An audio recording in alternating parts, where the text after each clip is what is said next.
नमस्कार दोस्तों, क्या आप जानते हैं अर्थक्वेक कैसे आते हैं और कितने डेंजरस हो सकते हैं? आज हम अर्थक्वेक्स के बारे में बात करेंगे। इमेजिन आप घर में बैठे हो और अचानक जमीन हिलने लगती है, वॉल्स क्रैक होने लगती है। स्कैरी है ना? तो चलिए जानते हैं अर्थक्वेक्स के बारे में।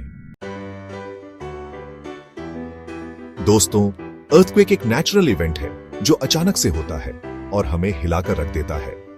यह दिखाता है कि हमारी धरती कितनी एक्टिव है और इसके अंदर कितनी एनर्जी छुपी हुई है। ये भूकंप अर्थ के नीचे प्लेट्स के टकराने या स्लाइड करने से होते हैं। ये प्लेट्स बहुत बड़े होते हैं और जब ये हिलते हैं तो भूकंप आता है। इस टक्कर से एनर्जी निकलती है, वेव्स बनती हैं और हमें कंपन फील होता है। ये वेव्स बहुत तेजी से फैलती हैं और धरती को हिला देती है। कभी कभी ये कंपन हल्के होते हैं, पता भी नहीं चलता। ये छोटे भूकंप हार्मलेस होते हैं और हमें कोई नुकसान नहीं पहुंचाते। लेकिन कभी कभी ये इतने स्ट्रांग होते हैं कि बिल्डिंग्स भी गिर जाते हैं और बहुत नुकसान होता है। ऐसे भूकंप बहुत खतरनाक होते हैं। अब सवाल ये है कि ये प्लेट्स मूव क्यों करती है? ये मूवमेंट कई कारणों से हो सकता है, जैसे कि मैंटल में होने वाली कन्वेक्शन करंट्स, ग्रेविटेशनल फोर्सेस और अर्थ के रोटेशन के कारण। हमारी अर्थ की अपर लेयर, जिसे क्रस्ट कहते हैं, सॉलिड रॉक से बनी होती है। ये क्रस्ट डिफरेंट प्लेट्स में डिवाइडेड है, जिन्हें टेक्टोनिक प्लेट्स कहते हैं। ये प्लेट्स हमेशा मूव करती रहती हैं, इवन दो हमें पता नहीं चलता। ये मूवमेंट बहुत स्लो होता है, लगभग उतनी ही स्पीड से जितनी हमारे नाखून बढ़ते हैं। कभी ये प्लेट्स टकराती हैं, कभी दूर जाती हैं और कभी पैरेलल डायरेक्शन में स्लाइड करती हैं। कभी एक दूसरे के नीचे चली जाती हैं। इस प्रोसेस को सबडक्शन कहते हैं और इसी प्रोसेस में एनर्जी रिलीज होती है, जिससे अर्थक्वेक आते हैं। ये एनर्जी सिस्मिक वेव्स के रूप में फैलती है, जो धरती को हिला देती है। दोस्तों, अर्थक्वेक के साथ हम अक्सर रिक्टर स्केल का नाम भी सुनते हैं। ये एक ऐसा टूल है जो हमें भूकंप की तीव्रता के बारे में जानकारी देता है।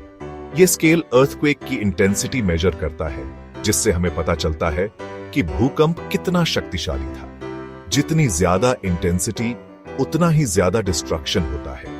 बड़े भूकंप अक्सर भारी तबाही मचाते हैं।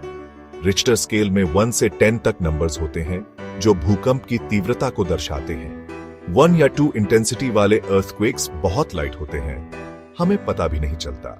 ये छोटे भूकंप आमतौर पर कोई नुकसान नहीं पहुंचाते, लेकिन 7 या उससे ज्यादा वाले बहुत डेंजरस होते हैं और ये बहुत डैमेज कर सकते हैं। ऐसे भूकंपों से जान माल का भारी नुकसान हो सकता है। क्या आपको पता है बिगेस्ट अर्थक्वेक कब और कहां आया था? 1960 में चिले, साउथ अमेरिका में 9.5 इंटेंसिटी का अर्थक्वेक आया था। इसने चिले को डिस्ट्रॉय कर दिया था। हजारों लोग मर गए, लाखों घर गिर गए, पूरा कंट्री तबाह हो गया। इस अर्थक्वेक को लोग आज भी याद करते हैं। भूकंप के बाद और भी प्रॉब्लम्स हो सकती हैं। कभी अर्थक्वेक के झटके शॉर्ट होते हैं, लेकिन प्रॉब्लम्स लॉन्ग टाइम तक रहती हैं। जमीन धंस सकती है, बिल्डिंग्स वीक हो जाती हैं, इलेक्ट्रिसिटी और पानी बंद हो जाता है। सुनामी का भी डेंजर रहता है, जो सी में आने वाली हाई वेव्स होती हैं। दोस्तों, अगर हमें पहले से पता हो कि अर्थक्वेक आने वाला है, तो हम अपनी जान बचा सकते हैं। सैडली, अर्थक्वेक प्रिडिक्शन अभी भी डिफिकल्ट है। साइंटिस्ट्स ट्राई कर रहे हैं, बट अभी तक कोई परफेक्ट टेक्नोलॉजी नहीं है जो अर्थक्वेक के बारे में पहले से बता सके। हम अर्थक्वेक को पूरी तरह स्टॉप नहीं कर सकते, बट सेफ्टी मेजर्स ले सकते हैं। अगर आप अर्थक्वेक प्रोन एरिया में रहते हैं, तो अर्थक्वेक के टाइम क्या करना है, यह जानना जरूरी है।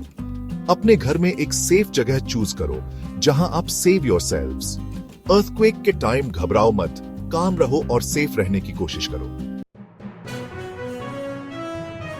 तो दोस्तों, अब आप अर्थक्वेक के बारे में कुछ इंटरेस्टिंग फैक्ट्स जान गए हो।